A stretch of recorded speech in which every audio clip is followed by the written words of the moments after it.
नमस्कार, news eight में हाजिर हैं। दिल्ली के खंजावाला केस में मृतक लड़की के आज मंगोलपुरी में अंतिम संस्कार किया गया। पुलिस ने शमशान घाट जाने के रास्ते पर आवाजाही रोक रखी थी। पीड़ित परिजन और उनके करीबियों को ही अंतिम संस्कार में जाने दिया गया। 20 साल की लड़की को 13 किलोमीटर तक कार से घसीटने के मामले में कई नई बातें आज सामने में आई। जांच में पता चला कि दुर्घटना के दौरान लड़की की सहेली भी उसके साथ थी। पोस्टमार्टम रिपोर्ट की बात करें तो लड़की के यौन उत्पीड़न के सबूत नहीं मिले।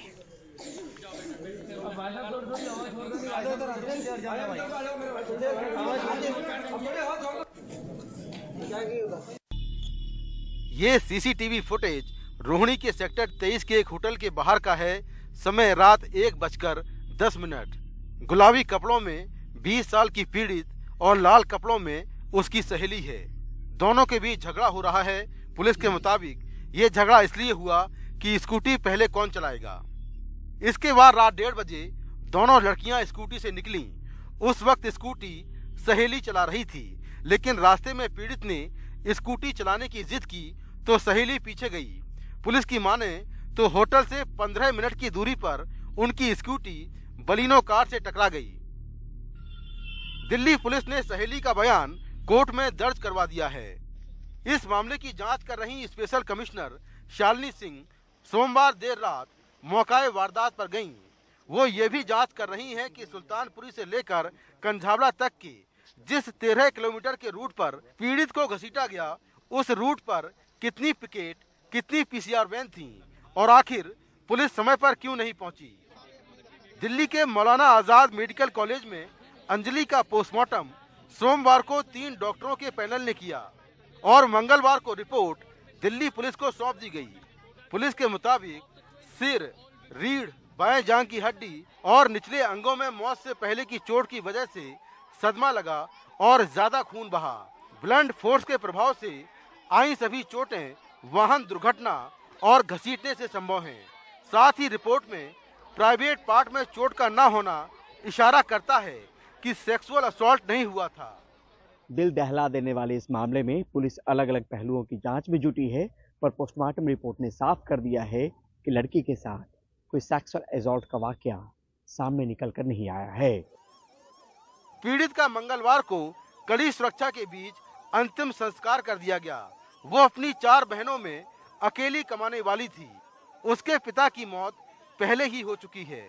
उसका परिवार अब मुआवजे के साथ इंसाफ की मांग कर रहा है। बेचारी वही कमाने खाने वाली थी, उसको तो याद करेंगे। पापा उसके है नहीं, 8 साल होगी एस पार हुए। वही 3-4 साल से अपनी मम्मी का अपना खर्चा, उसकी मम्मी डायलिसिस की पेशेंट है, दोनों किडनी खराब है, भाई हैं छोटे छोटे, उनके लिए कोई जरिया मिलना चाहिए, उसकी माँ के लिए भी कुछ मिलना चाहिए ताकि उनका गुजारा हो जाए। भारी सुरक्षा बंदोबस्त के बीच में आज पीड़िता का अंतिम संस्कार कर दिया गया। हालांकि अंतिम संस्कार से पहले मीडिया से पीड़िता के परिजनों को पुलिस ने नहीं मिलने दिया, लेकिन अंतिम संस्कार के बाद में उसके परिजनों के कई सारे सवाल थे। मसलन उनका सबसे पहला सवाल यही था कि कॉल पुलिस को जाने के बाद में 1.5 घंटे देरी से पुलिस मौके पर क्यों पहुंची। पुलिस ने शुरुआत में ये मामला आईपीसी 304A यानी कि लापरवाही से हुई मौत का मामला दर्ज किया, जिसमें अधिकतम सजा 2 साल है।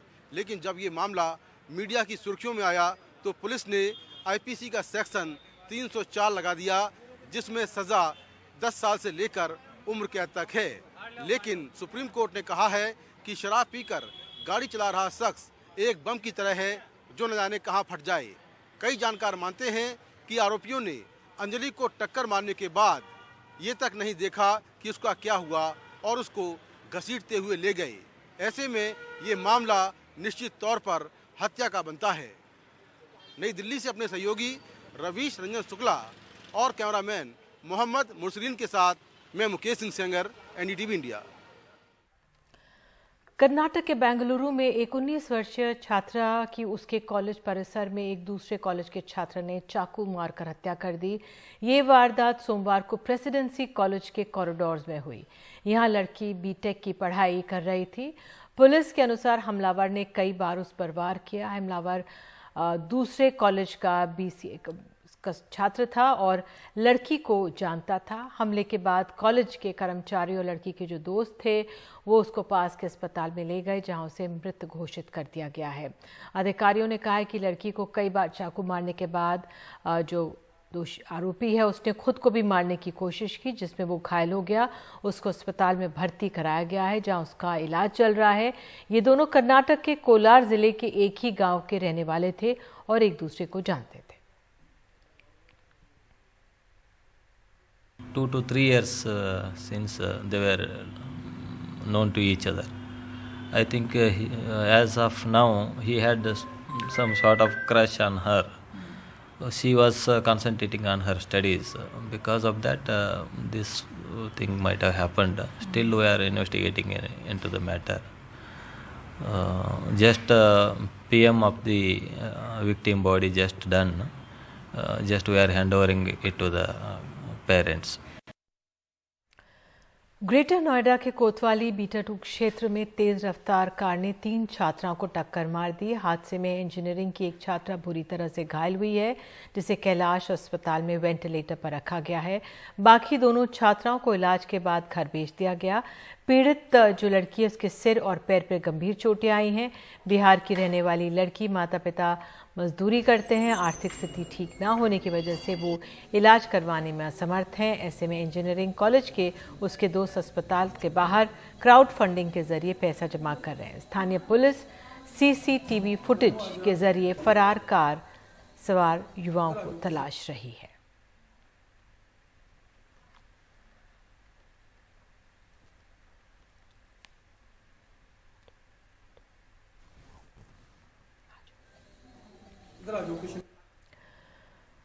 और राजौरी में आतंकवादी हमलों में मारे गए लोगों के अंतिम संस्कार में आज हजारों लोग श्रद्धांजलि देने के लिए पहुंचे। बड़े पुलिस अफसर भी मौके पर मौजूद थे। आतंकी हमलों का सुराग देने वालों को 10 लाख का इनाम का ऐलान किया गया। रविवार शाम को आतंकियों ने डोंगरी गांव में 3 हिंदू परिवारों को निशाना बनाया था। उस हमले में 4 लोगों की मौत हो गई थी और 9 लोग घायल हो गए थे। अगली सुबह एक पीड़ित के घर के बाहर हुए आईडी धमाके में 2 बच्चों की मौत हो गई थी और 6 लोग जख्मी हो गए थे।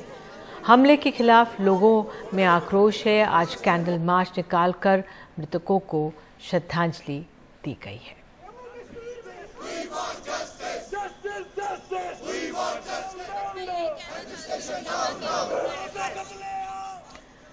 9 दिन के अंतराल के बाद राहुल गांधी की भारत जोड़ो यात्रा दिल्ली से होते हुए उत्तर प्रदेश पहुंच चुकी है। मंगलवार को राहुल गांधी ने आज अपनी यात्रा पुरानी दिल्ली के हनुमान मंदिर में दर्शन के साथ शुरू की। यूपी पहुंचने पर उन्हें प्रियंका गांधी का साथ भी मिला।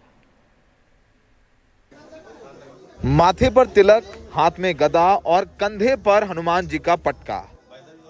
राहुल गांधी अपनी यात्रा को फिर से शुरू करने से पहले पुरानी दिल्ली के प्राचीन हनुमान मंदिर पहुंचे, जहां वो लगभग 20 मिनट रुके। उन्होंने हनुमान जी के दर्शन भी किए और हनुमान चालीसा का पाठ भी किया। राहुल गांधी की यात्रा 2020 के दंगा पीड़ित उत्तर पूर्वी दिल्ली से होकर गुजरी, जहां उनका समर्थन करने रॉ के पूर्व प्रमुख AK दुलत भी पहुंचे। दोपहर तक राहुल गांधी की भारत जोड़ो यात्रा यूपी के लोनी बॉर्डर पहुंच गई, जहां पर स्वागत के लिए उनकी बहन प्रियंका गांधी मौजूद रही।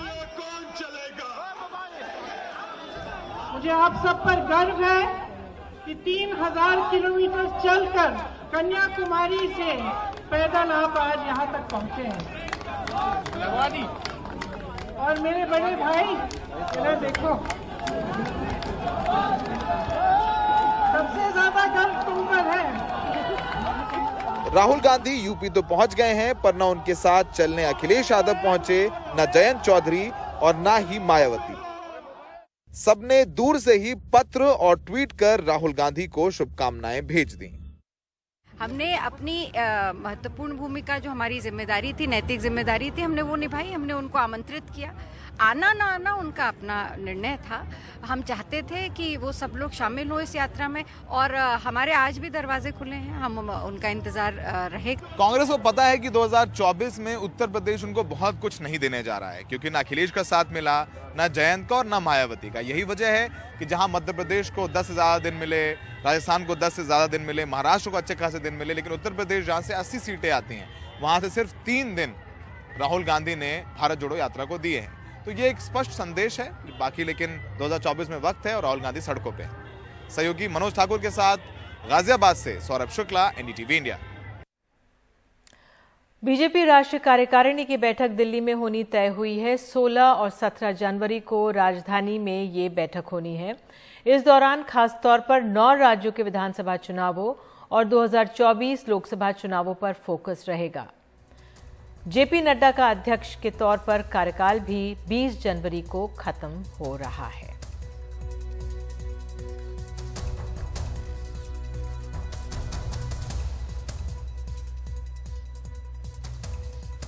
और कांग्रेस की भारत जोड़ो यात्रा के जवाब में बीजेपी भी मिशन 2024 में जुट गई है। अमित शाह के पूरे देश में ताबड़तोड़ राजनीतिक दौरे होने वाले हैं।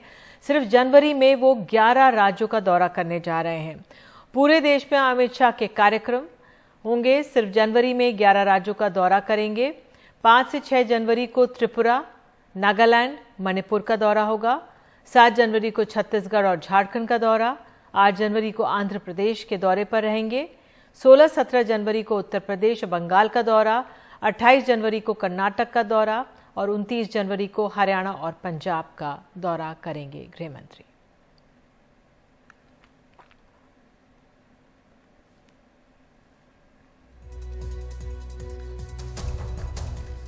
और जैन समुदाय ने आज रैली निकाली है। सूरत में जैन समुदाय के लोगों ने एक विशाल मौन रैली का आयोजन किया, जिसमें मांग की गई कि झारखंड के गिरिडीह स्थित सम्मेद शिखर तीर्थ और गुजरात में भावनगर के पालीताना तीर्थ को असामाजिक तत्वों से बचाया जाए। बड़ी संख्या में जैन समुदाय के नेता और लोग इस रैली में शामिल हुए। रांची में भी जैन समाज के लोग सड़कों पर उतरे। झारखंड सरकार की ओर से गिरिडीह जिले में स्थित जैन तीर्थ स्थल सम्मेद शिखर जी को पर्यटन स्थल घोषित करने का विरोध हो रहा है। केंद्र सरकार ने वर्ष 2019 में सम्मेद शिखर को इको सेंसिटिव जोन घोषित किया था।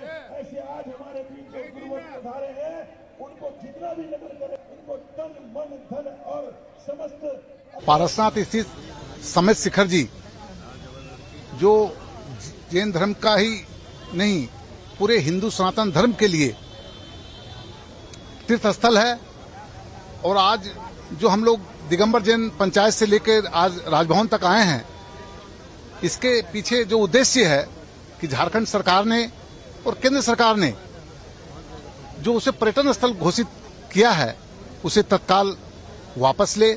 हमारी डिमांड है कि वो उसकी पवित्रता बनाए रखे, वहाँ पर पर्यटन क्षेत्र से उसको अलग किया जाए। पर्यटन अगर होगा तो वहाँ मांस मदिरा दारू चलेगा, जो कि हमारे जो हम लोग निरामिष समाज के लोग हैं, हम लोग माने आपको जमीन कंद भी नहीं खाते हैं। हम चाहते हैं कि वहाँ की धार्मिक पवित्रता बनी रहे। जैसे सब जानते हैं कि शिखर जी को पर्यटन स्थल घोषित कर दिया गया है, और ये हम कभी नहीं होने देंगे, क्योंकि शिखर जी के कण कण में हमारे प्राण बसते हैं। शिखर जी से हमारे 20 तीर्थंकर मोक्ष गए हैं। वो इतना पवित्र स्थल है कि हम किसी भी हालत में उसे पर्यटन स्थल घोषित नहीं होने देंगे। और आपको बता दें, ब्रेक के बाद ले चलेंगे आपको अरुणाचल प्रदेश। रक्षा मंत्री आज वहां पर पहुंचे। उन्होंने कहा शांति के साथ शक्ति के उपासक भी है भारत।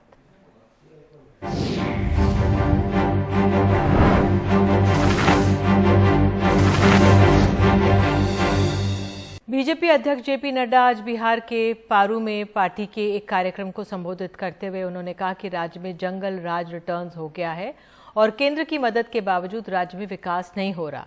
वहीं उप मुख्यमंत्री तेजस्वी यादव ने पलटवार करते हुए कहा है कि कुछ भी कह देने से कोई राज्य नहीं हो जाएगा। मैं आपको आगाह करता था कि अगर ये आरजेडी की सरकार आ जाएगी, अगर ये तेजस्वी की सरकार आ जाएगी तो जंगल राज आ जाएगी। और आज मैं कह सकता हूं कि जंगल राज आ गया है। कुछ भी कह देने से कोई राज थोड़ी ना आ जाए, आंकड़ों पे बात करनी चाहिए। तो इन सब बातों से और नड्डा जी को तो हम लोग सब लोग जानते हैं, राजनीति में रहे हैं लोग, लेकिन बिहार के लोग तो जानते ही नहीं कौन है। अरुणाचल प्रदेश के तवांग में चीनी सैनिकों के साथ झड़प के बाद पहली बार अरुणाचल प्रदेश पहुंचे रक्षा मंत्री राजनाथ सिंह। उन्होंने चीन को कड़ा संदेश दिया, कहा कि हम शांति के साथ शक्ति के भी उपासक हैं।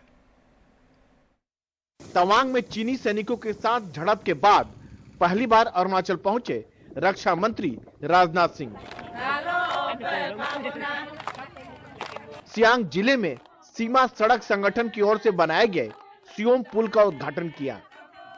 वास्तविक नियंत्रण रेखा पर जाने के लिए रणनीतिक तौर पर बने 100 मीटर लंबे इस अहम पुल का इस्तेमाल न केवल सैनिक करेंगे बल्कि आम लोगों को भी आवाजाही में काफी मदद मिलेगी। इसलिए रक्षा मंत्री ने यहीं से चीन को साफ साफ संदेश दिया। भारत एक ऐसा देश है जिसने कि पूरे विश्व को वसुधैव कुटुंबकम, यानी the whole world is family, यह संदेश दिया है। यदि कोई हमारी इस सदाशयता या शांति प्रियता को हमारी कमजोरी समझने लगे तो मैं उसे बताना चाहूंगा कि हम शांति के उपासक तो हैं ही, हम शक्ति के भी उपासक हैं। इस पुल के साथ ही रक्षा मंत्री ने 27 और बुनियादी परियोजनाओं का वर्चुअल उद्घाटन किया। यह सही है कि मौजूदा सरकार की नीतियों की वजह से चीन से लगी सीमा पर बुनियादी ढांचे को काफी जोर शोर से मजबूत किया जा रहा है, ताकि जब जरूरत हो सेना और उसके संसाधन आसानी से सीमा पर पहुंच सके।